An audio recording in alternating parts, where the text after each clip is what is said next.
Estaba releyendo otra vez, me gusta leerlo de una sola sentada a Gálatas. La verdad es que nunca supe dónde saqué ese término una sola sentada, lo aprendí en Costa Rica, pero bueno, ahora ya lo uso. Quiero decir que me siento y lo leo de una sola vez. Y estaba leyendo Gálatas y me llamó la atención el versículo 12 y 13 del capítulo 2. Pues antes que viniesen algunos de parte de Jacob, comían con los gentiles, pero después que vinieron, se retraían y se apartaban porque tenían miedo de la circuncisión, y en su simulación participaban también los otros judíos, de tal manera que aún Bernabé también fue arrastrado por la hipocresía de ellos. Bernabé también fue arrastrado por la hipocresía de ellos. Y pensaba en nosotros, porque una de las características que tiene nuestra iglesia, como iglesia local, es que hay personas de diferentes grupos bautistas, donde tuvieron diferentes enseñanzas. Y alguien me decía que estaba tan cargado, pero tan cargado por cosas que le habían enseñado, que en la práctica lo ahogaban, más o menos. No me dijo con esos términos, pero más o menos. Y ¿saben que puede haber simulación aquí adentro? ¿Saben que más de uno puede venir el domingo y actuar como cristiano, o anoche en la reunión de varones actuar como cristiano?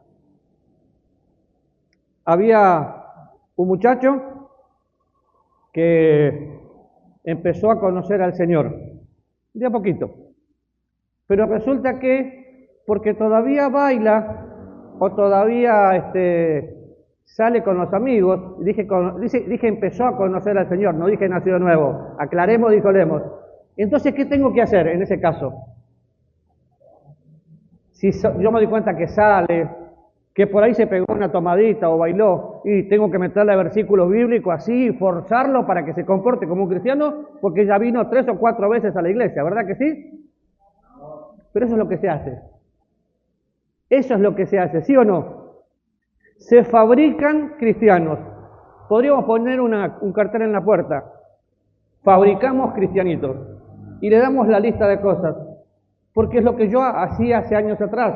Si llegaba un muchacho así, de 3 o 4 domingos, o 3 o 4 miércoles, lo que sea, llegaba a la iglesia, simpatizaba con nosotros, oraba, ya está, fabricamos un cristianito. Pero eso es legalismo.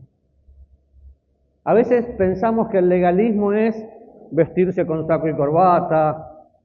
Yo uso corbata y saco cuando voy a una iglesia que necesito usarlo porque está bien. El hábito no hace al monje, pero lo ayuda.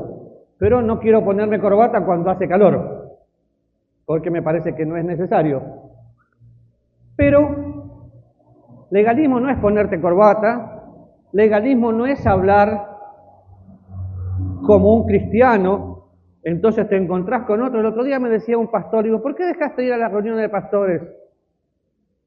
Porque siempre se habla de lo mismo, de cómo ser un bautista, de planes, de proyectos, pero nunca me hablan de la vida. Es cierto. Cuando te encontrás con una persona de la iglesia, ¿de qué hablas? Puede ser que hables de fútbol, puede ser que hables, mientras no hables de política y te pelees, puede ser que hables de política, puede ser que hables de comida, y también vas a hablar algo espiritual, por supuesto, porque sos una persona espiritual. Pero nuestra vida es natural, y necesitamos aprender a ser naturales en lo espiritual y espirituales en lo natural. En todo, 24 horas 7. Entonces, ¿saben qué es legalismo? Legalismo es esforzarme para vivir la vida cristiana a mi manera. Eso es legalismo. Y la vida cristiana no es a tu manera. Y cuando vamos acá a Gálatas, vamos a ver algunas cosas más que ya estuvimos viendo. Vimos la libertad, la responsabilidad, cómo era la carta, cómo se introducía. De hecho, les pregunté quién había escrito la carta y me dijeron que Pablo y los que estaban con Pablo. Perfecto. Eso es aprender a leer. Ahora, la diapositiva que va a poner es la otra, que vas a poner es la otra, que dice la mayoría de los cristianos entienden. Ahí está. ¿La leen atrás? Bien, vamos despacito. La mayoría de los cristianos, ¿qué es lo que entienden? Fuerte, fuerte, los quiero escuchar.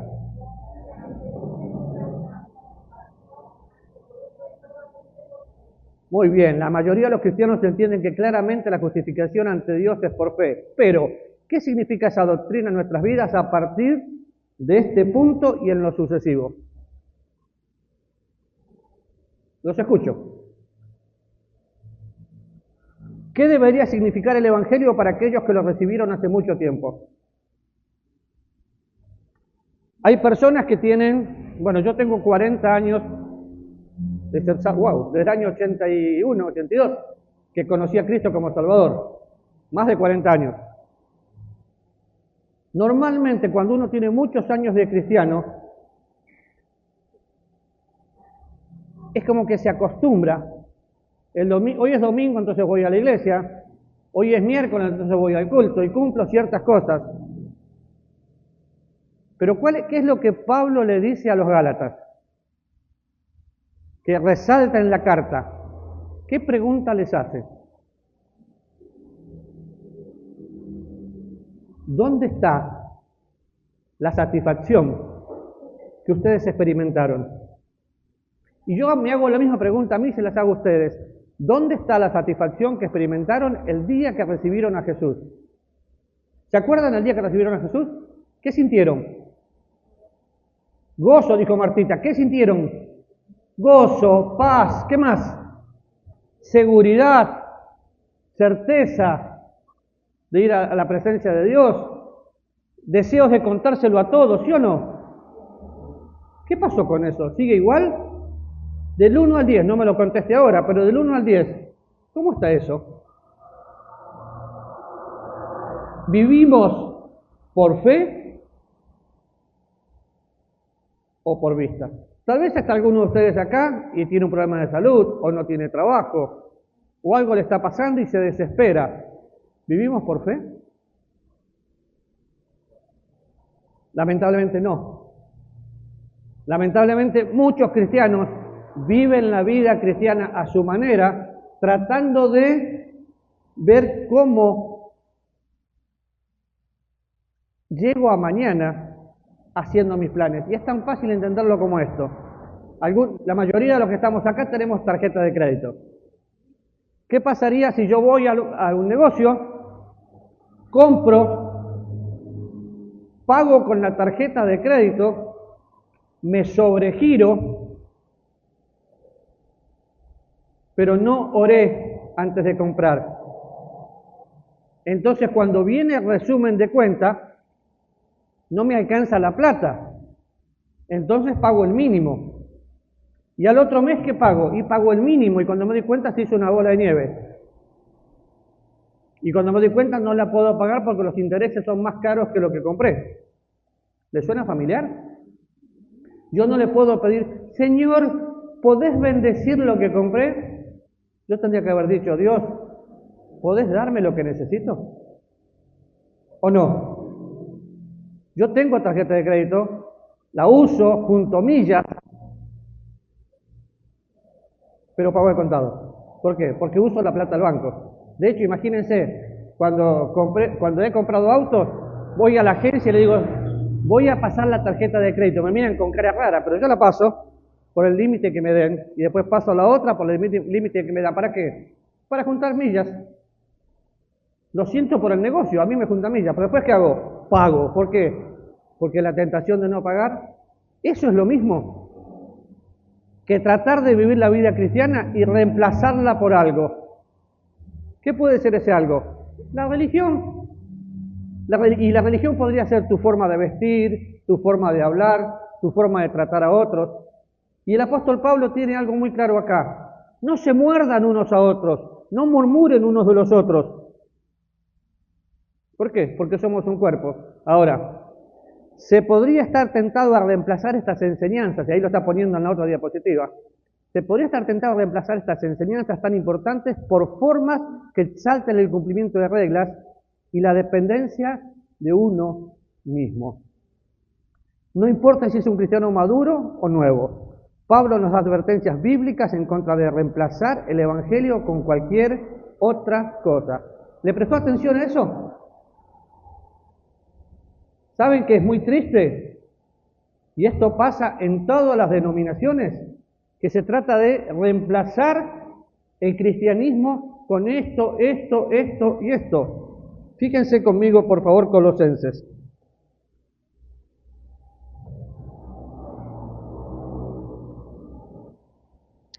Capítulo 2, versículo 20. Dice: pues si habéis muerto con Cristo en cuanto a los rudimentos del mundo, y aquí viene la pregunta: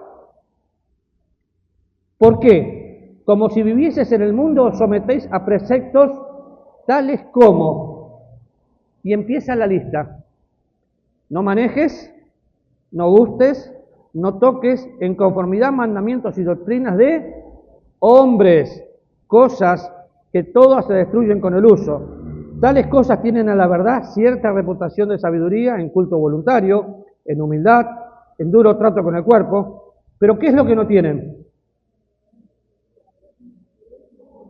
Exactamente, no tienen valor alguno contra los apetitos de la carne. ¿Por qué? Porque tengo que poner la vista en las cosas de arriba donde está Cristo.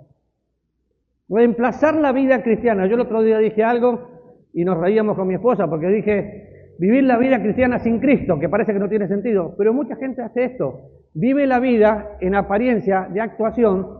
Entonces se pone estas reglas. Aclaremos que orar no está mal, es bueno. Congregarse no está mal, es bueno. Leer la Biblia no está mal, es bueno. Evangelizar no está mal, es bueno. Todo eso es muy bueno. ¿En qué momento se convierte en malo? Cuando lo hago por obligación. ¿Qué dijiste, Maynor? Cuando lo hago sin Cristo. ¿Y cómo puede ser que evangelice sin Cristo? ¿Cómo puede ser que enseñe sin Cristo? ¿Cómo puede ser que ofrende sin Cristo? No lo hago en dependencia de Dios, no oro, lo hago porque lo tengo que hacer. Hay ciertos hábitos que son muy buenos. Por ejemplo, yo tengo el hábito de leer la Biblia todos los días y tener mi devocional. Yo le llamo la hora silenciosa porque así me la enseñaron. Pero hubo un momento en mi vida, y se escribe un librito, hubo un momento en mi vida que todos los días escribía el librito, pero no tenía un tiempo devocional. ¿Qué pasó? Lo hacía en automático. Me levantaba, buscaba el libro, leía, escribía y jale. Y me voy, digo, no jale. Era automático. Era como los católicos, sí. Más o menos. Era como los católicos congregándome con los evangélicos. ¿No les pasó eso alguna vez?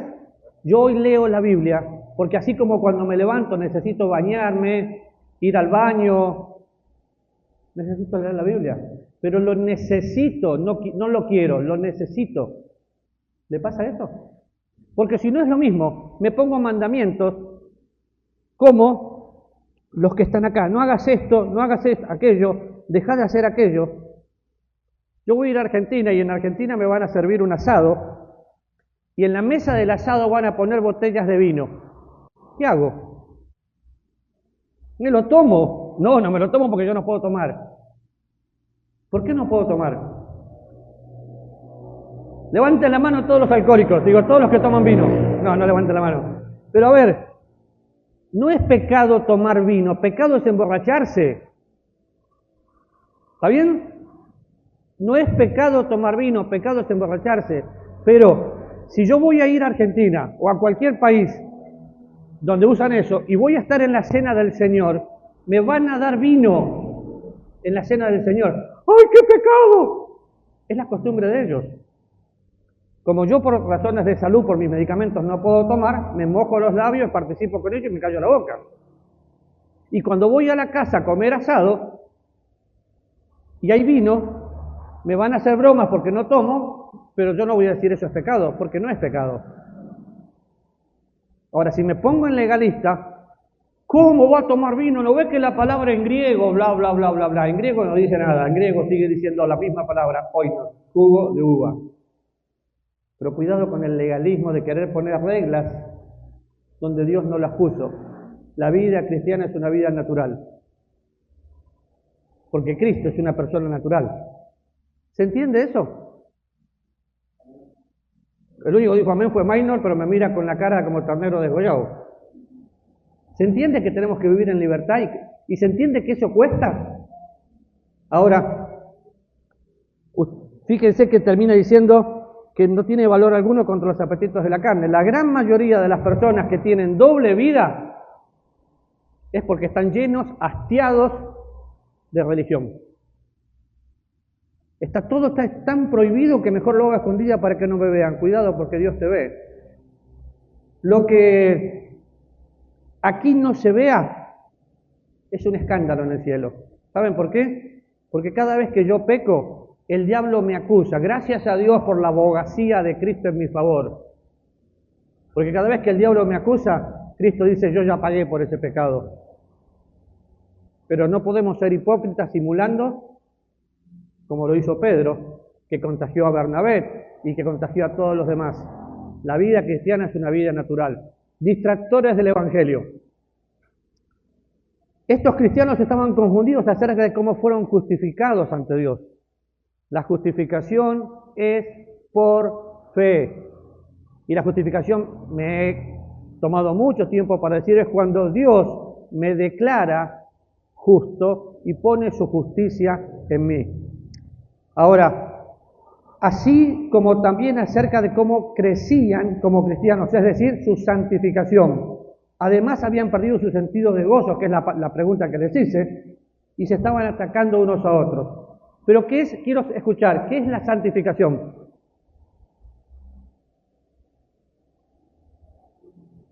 A ver, santos, otra vez, ahora sí. Los que son santos como yo, levanten la mano. ¿Vos vivís separado del pecado? ¿Nunca pecás? Te felicito, Maynor. Quiero ser como vos. Tocame a ver si me contagiás. Aparte de Renato y yo, ¿otro santo por acá? Bien, bien, hay 2 o 3 santos. San Juan. Tenemos a San Juan acá. ¿Cómo le llama Dios a la iglesia en Corinto? Santificados, llamados a ser santos con todos los que en cualquier lugar invocan el nombre del Señor, ¿sí o no? Ahora, ¿qué había en la iglesia de Corinto? Más vale decir, ¿qué no había? Había murmuración, mal uso de los dones, un tipo se había acostado con la madrastra, que no me acuerdo el nombre, ¿cómo se dice ahora? Por eso dije un tipo se había acostado con la madrastra, porque tiene un nombre técnico que no me acuerdo, pero era un desastre. Y le llamaron santos. ¿Saben por qué? Porque la santificación no es lo que yo hago,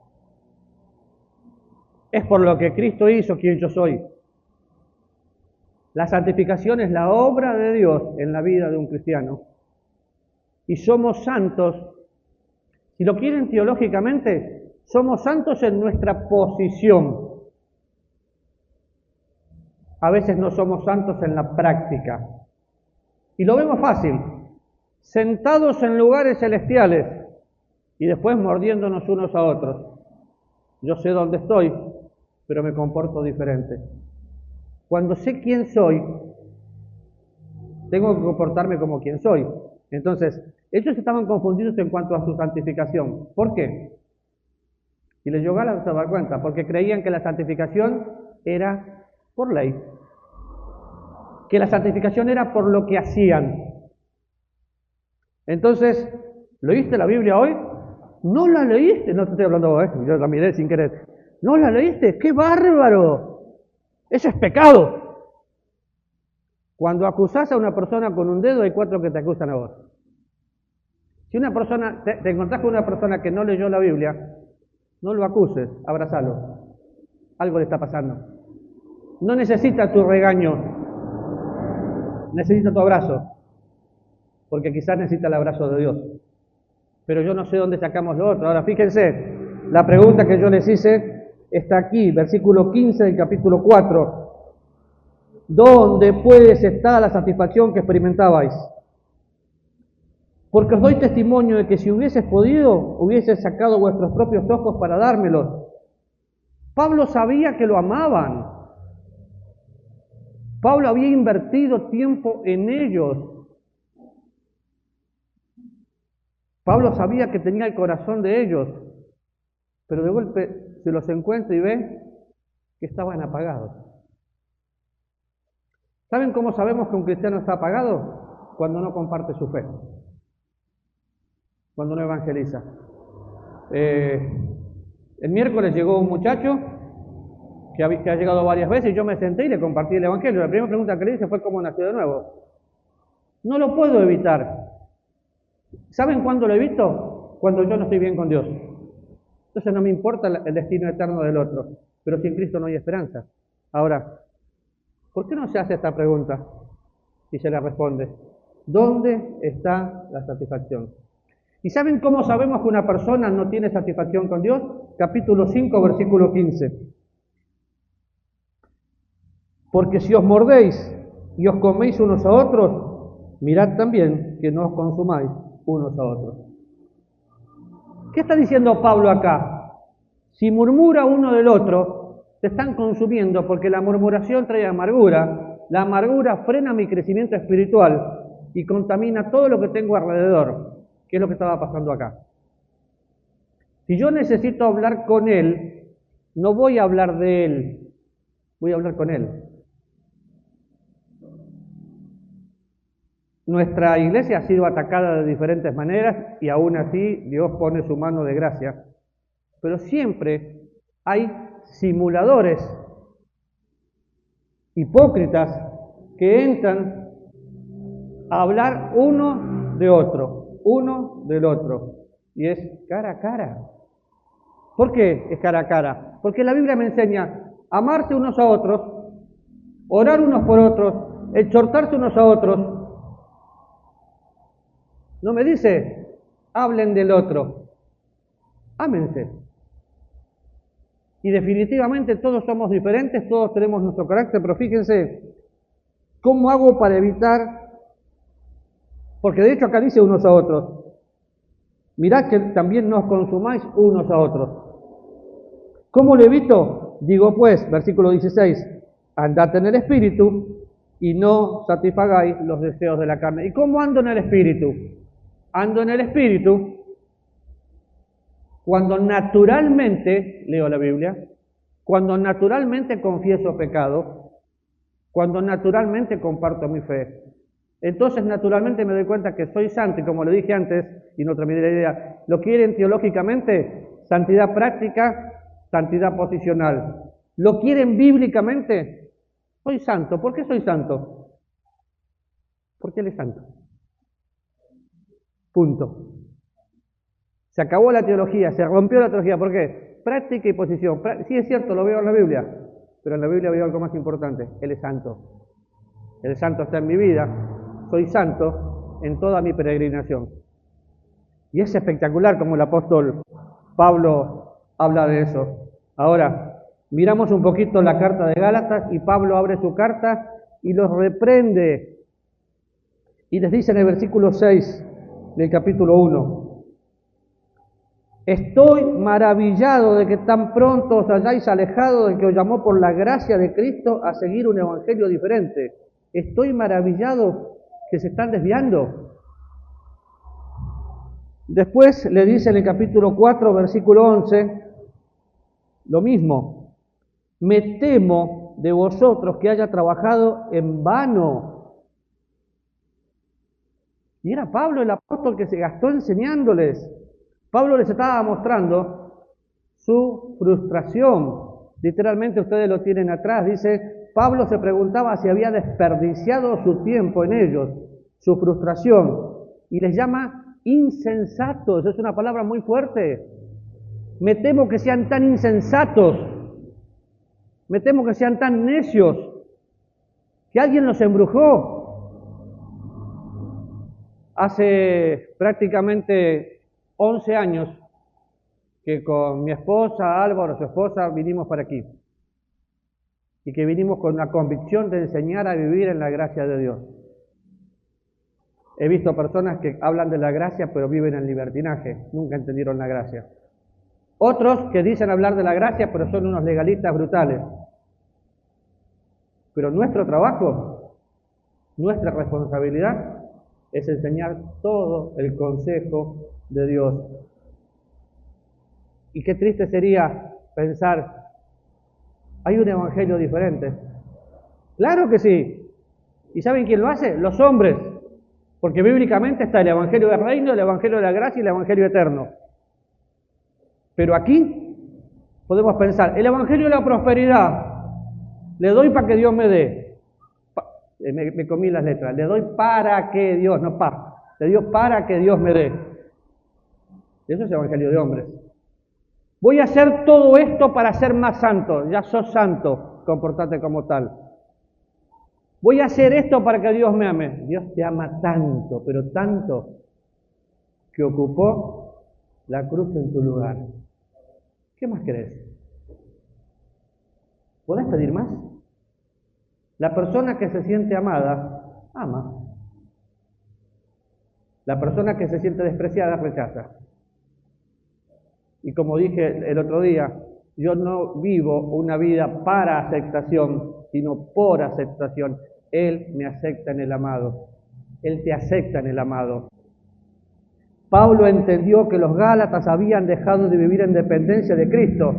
Y él decía que habían sido embrujados. Fíjese, capítulo 1, versículo 3. Oh Gálatas insensatos, ¿quién os fascinó? Ahí está la palabra, para no obedecer a la verdad. A vosotros, ante cuyos ojos Jesucristo fue ya presentado claramente entre vosotros como crucificado. ¿Quién te fascinó? ¿Quién te metió en la cabeza un evangelio diferente? ¿Por qué estás sufriendo la vida cristiana? Si un cristiano dice que la vida cristiana es dura, está diciendo que Dios es un mentiroso. ¿Escuchó bien? Despiértate tú que duermes y te alumbrará Cristo. Si un cristiano está diciendo que la vida cristiana es dura, ¿qué está diciendo? No, despiértate. Si un cristiano, más fuerte, si un cristiano dice que la vida cristiana es dura, ¿qué está diciendo que Dios es? ¿Por qué? Porque Jesús mismo dijo que su vida puesta en nosotros y mi vida puesta en Él iba a ser totalmente diferente. Pongan su carga sobre mí. Porque podemos vivir la vida cristiana en Cristo. Fíjense, Mateo capítulo 11.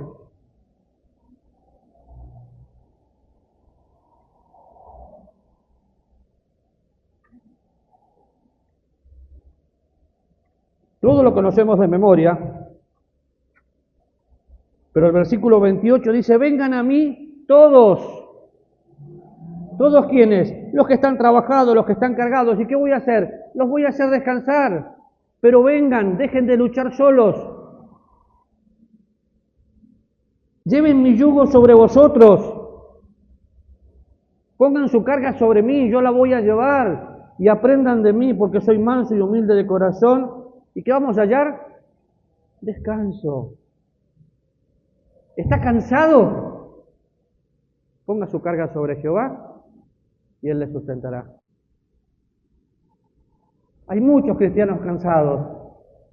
Hay muchos cristianos desanimados. Ayer me decía un muchacho, le digo, ¿por qué te dejaste de congregar? Porque un pastor me dijo mentiroso. Y le dije, pero vos sos mentiroso. Sí, pero el que me lo dijo fue un pastor.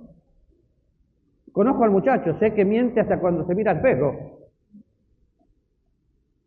¿Pero se dejó de congregar por eso? Sí, porque me lo dijo un pastor. ¿Y qué, acaso el pastor es diferente? No. Se dejó de congregar porque su propio pecado lo apartó del Señor. No podemos buscar siempre un culpable.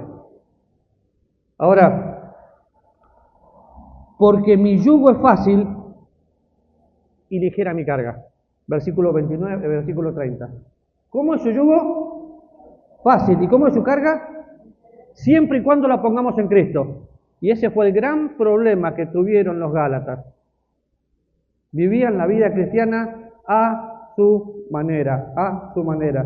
Y para nosotros la ley es buena para mostrarnos cuando pecamos y para llevarnos siempre a Cristo. Pero la ley en la cruz terminó.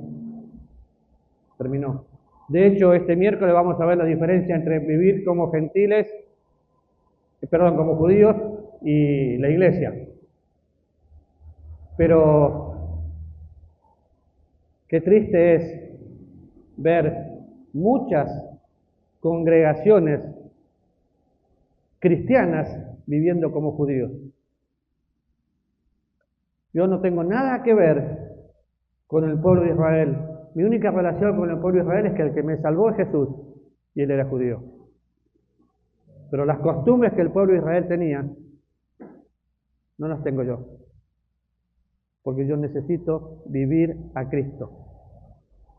Y eso es libertad. Y la libertad me lleva a caminar como Él caminó. Lean todo el libro de Gálatas y piensen, ¿dónde está la satisfacción que usted experimentó el día que recibió a Cristo? ¿La misma hoy que hace un día, un año, 10 años o 40 años? Si su respuesta es no, piense que es fácil. ¿Estoy frío o estoy caliente? Si estoy en el medio, no puedo estar entre Canaán y Egipto. Pronto viene Semana Santa, ¿no es cierto? En Semana Santa la gente se pone más piadosa que nunca. ¿Por qué? Porque recuerda a Jesucristo, entonces viene a la iglesia, va a la iglesia católica, algunos se ponen Me acuerdo una vez pasaba por un lugar y una señora en una casa me ensució todo. Y yo ya era cristiano, pero ¿qué le podía decir? Llegué a su casa y lo primero que hizo fue mancharme con ceniza. ¿Por qué? Y porque había que hacerlo. Salí más santo de allá adentro. No, salí más sucio. No hagas nada que sea hipocresía. La vida cristiana es una vida natural. Y solo preguntate, si cada uno de los que estamos aquí viviéramos una vida natural, leeríamos la Biblia mejor. Si cada uno de los que estamos aquí compartiríamos nuestra fe, ¿cuánta gente habría acá? Señor, en esta mañana te agradezco mucho